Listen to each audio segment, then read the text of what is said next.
Dans Jujutsu Kaisen, nous avons des duos super mignons qui forment certains des meilleurs couples de tous les temps, bien que certaines tensions amoureuses ne marchent tout simplement pas. Donc aujourd'hui, nous allons attribuer à chaque romance un pourcentage de probabilité que ça se réalise. On commence par ceux qui ont le moins de chances de finir ensemble, pour remonter jusqu'à ceux qui sont littéralement en couple. Alors, c'est parti pour le premier duo. Pour commencer, on a une romance qui n'est même pas à 0%, mais littéralement à moins 1000%.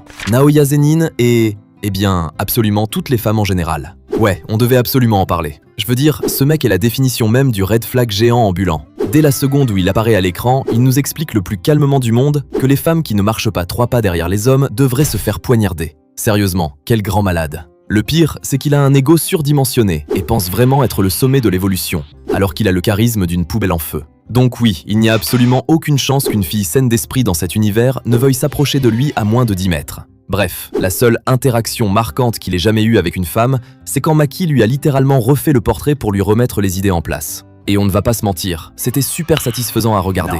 Même s'il nous a donné l'une des meilleures trends de ce début d'année 2026, Naoya et les femmes, c'est un énorme et définitif non. Passons maintenant à Aoi Todo et Takata-chan. Désolé Todo, mais ce fantasme a absolument 0% de chance de se réaliser. Je veux dire, bien sûr, Todo est obsédé par Takata et complètement amoureux d'elle. Il pense littéralement qu'elle est la femme parfaite, grande avec un gros fessier, ce qui correspond évidemment à Takata puisqu'elle mesure 1m80. Mais il ne la trouve pas seulement super sexy, il est aussi son plus grand fan et se pointe à tous ses événements. Il a même une photo d'elle dans son pendentif, juste à côté de celle de son frère Yuji. Et Takata, eh bien, elle connaît évidemment Todo et se souvient de son visage, vu que ce gars est toujours présent à ses rencontres avec les fans. Elle a même dit un jour que les garçons un peu idiots étaient parfaits. Et Todo, eh bien, c'est un vrai gorille. Mais ouais, il n'a littéralement aucune chance avec cette fille. Non seulement c'est une idole super populaire qui peut choisir qui elle veut, mais il y a même une règle qui interdit aux idoles de sortir avec quelqu'un. Une règle que Todo déteste évidemment, puisqu'il veut l'épouser tout de suite. Donc ouais, désolé Todo, mais tu ne finiras pas avec Takata.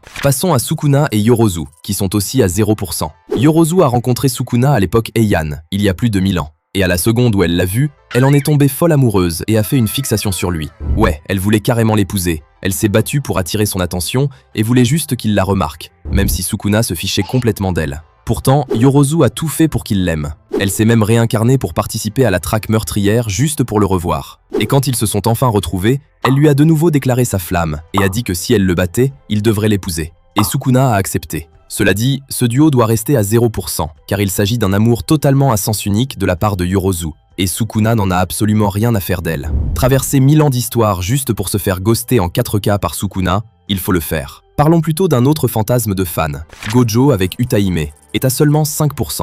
Ces deux-là se connaissent depuis des années. Et oui, Gojo a toujours adoré la taquiner. Même 10 ans plus tard, Gojo continue de lui taper sur les nerfs en permanence. Ouais, elle trouve juste que Gojo est super agaçant et vraiment immature. Vous pensez probablement qu'Utahime considère toujours Gojo comme un ami proche, pas vrai? Faux. Gege a littéralement confirmé qu'Utahime le déteste, bien que Gojo ne réalise même pas à quel point elle le déteste, et pense plutôt que c'est une sorte de blague entre eux. Cela dit, Utahime peut être au moins un peu gentil avec lui quand il n'agit pas comme un idiot fini, et ils se font clairement confiance quand il s'agit de protéger leurs élèves. Mais ce couple n'aurait jamais pu voir le jour, car Gojo est tout simplement trop immature pour elle. On passe à Yuji Itadori et Nobara Kugisaki, à 10%.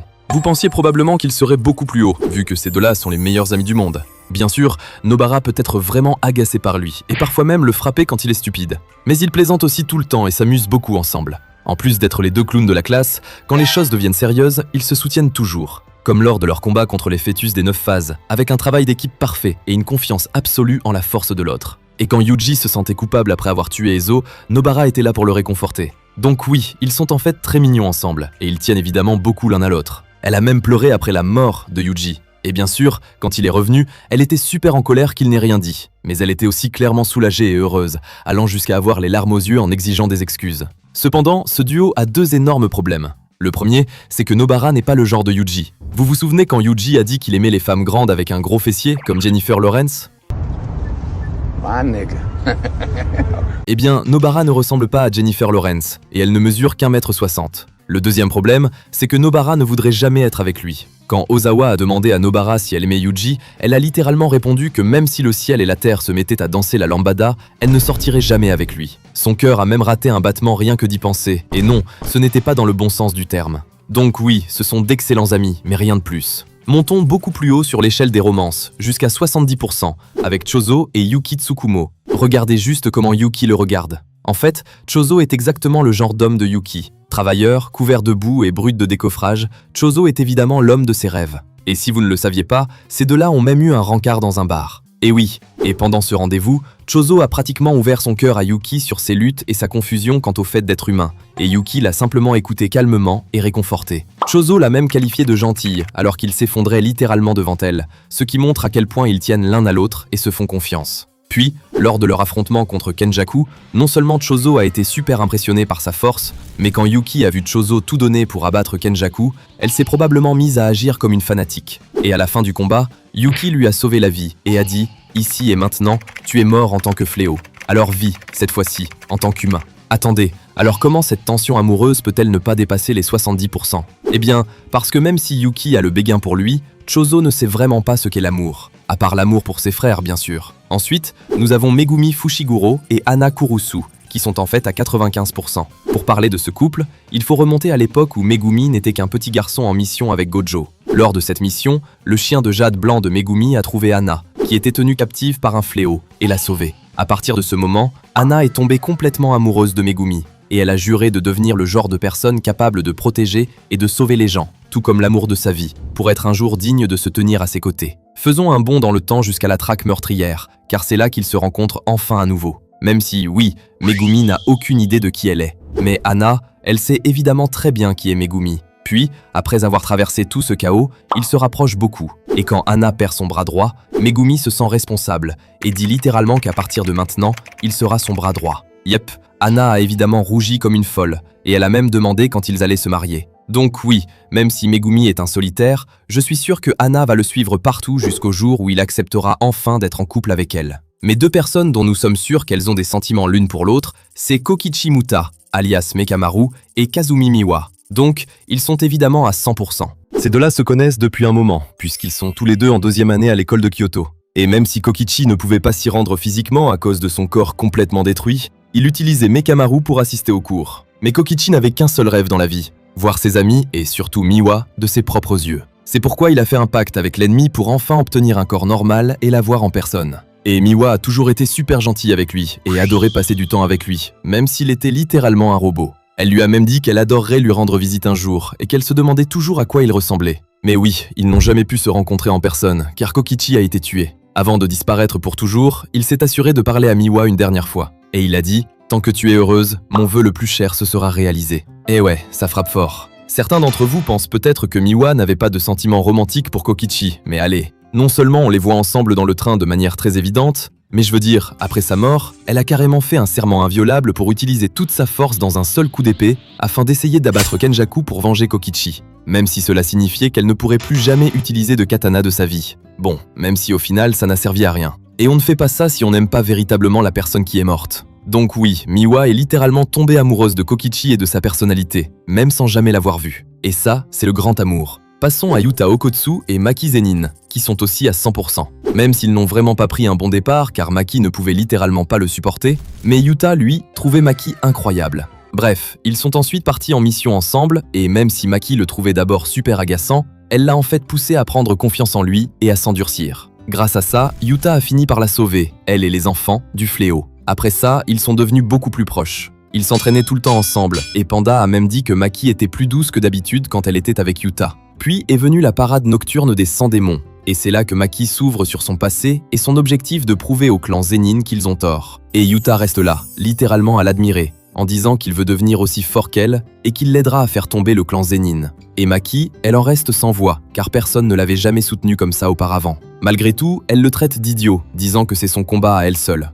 Mais oui, c'est là qu'elle est littéralement tombée amoureuse de lui, même si elle ne voulait pas l'admettre. Ah, et anecdote amusante. Le genre d'homme de Maki, c'est quelqu'un de plus fort qu'elle, et Yuta est évidemment plus fort qu'elle. Bref, même s'ils ne se sont pas vus pendant un moment, après s'être retrouvés pendant la traque meurtrière, ils étaient toujours côte à côte. Nous découvrons même qu'ils se sont mariés et ont eu un fils nommé Iori ensemble dans Jujutsu Kaisen Modulo. Maintenant, un autre romance avec Yuta à 100% est évidemment avec Rika Horimoto. Oui, je sais que je viens de dire que Yuta finit avec Maki, mais nous devons aussi parler de ce couple. Parce qu'à l'époque où Yuta et Rika n'étaient que des enfants, ils se sont rencontrés à l'hôpital et sont instantanément devenus les meilleurs amis du monde. Rika a même donné une bague à Yuta, et ils ont promis de se marier quand ils seraient grands. Mais c'est là que Rika a été tuée dans un accident de voiture, et quand Yuta l'a vu, il n'a pas pu accepter de la perdre. Il a prononcé son nom, ce qui l'a transformé en un puissant fléau de classe S au lieu de la laisser partir. Depuis lors, Rika est restée aux côtés de Yuta et l'a toujours protégée, parce que son amour pour lui n'a pas disparu même après la mort. Puis, pendant la parade nocturne des 100 démons, après avoir vaincu Geto, Yuta la remercie enfin, lui dit qu'il l'aime et la laisse partir. Et Rika était sincèrement heureuse d'avoir pu rester à ses côtés si longtemps, mais elle fait ses adieux et disparaît. Mais attendez, comment Rika peut-elle encore être avec Yuta s'il l'a libérée? Eh bien, vous voyez, l'âme de la petite fille Rika a quitté la Rika Fléau, ce qui signifie que le fléau est toujours là, mais l'âme de Rika Horimoto est allée au paradis. Quoi qu'il en soit, cette romance se doit d'être à 100% puisque leur amour a littéralement défié la mort. Donc la question que je sais que vous vous posez tous, n'en faites pas semblant, c'est est-ce que Yuta a aussi Doro avec Rika? En continuant avec les couples à 100%, nous avons Yuji Itadori et Yuko Ozawa. Ouais, Ozawa a un énorme béguin pour Yuji, et tout a commencé au collège. À l'époque, elle était super timide et se faisait beaucoup harceler. Mais un jour, elle a entendu Yuji dire que s'il devait choisir une des filles de l'école, il choisirait Ozawa parce qu'elle était gentille, attentionnée et soignée. Et boum, elle est complètement tombée sous son charme. Elle a même trouvé le courage de lui demander une photo le jour de la remise des diplômes. Puis, 6 mois plus tard, Ozawa déménage à Tokyo, subit un glow-up de folie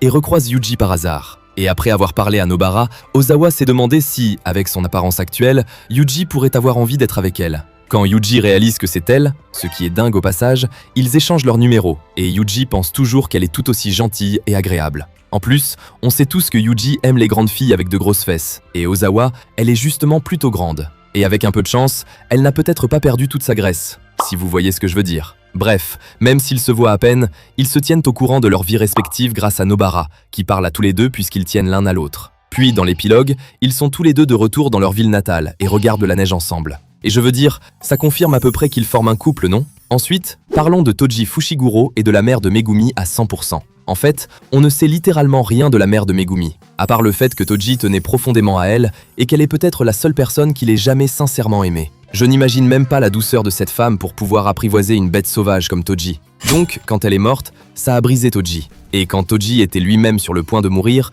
il a eu un flashback de sa femme et de Megumi. C'est l'un des meilleurs moments de sa vie. Donc oui, il fait peut-être un peu peur, mais il aimait vraiment la mère de Megumi. Passons à un autre couple à 100%. Nous avons Jin Itadori et Kenjaku. Je veux dire, ils ont quand même conçu Yuji, donc ils doivent bien être à 100%, pas vrai? Quel couple est le meilleur selon vous? Dites-le moi dans les commentaires ci-dessous. Merci d'avoir regardé, et n'hésitez pas à regarder cette prochaine vidéo.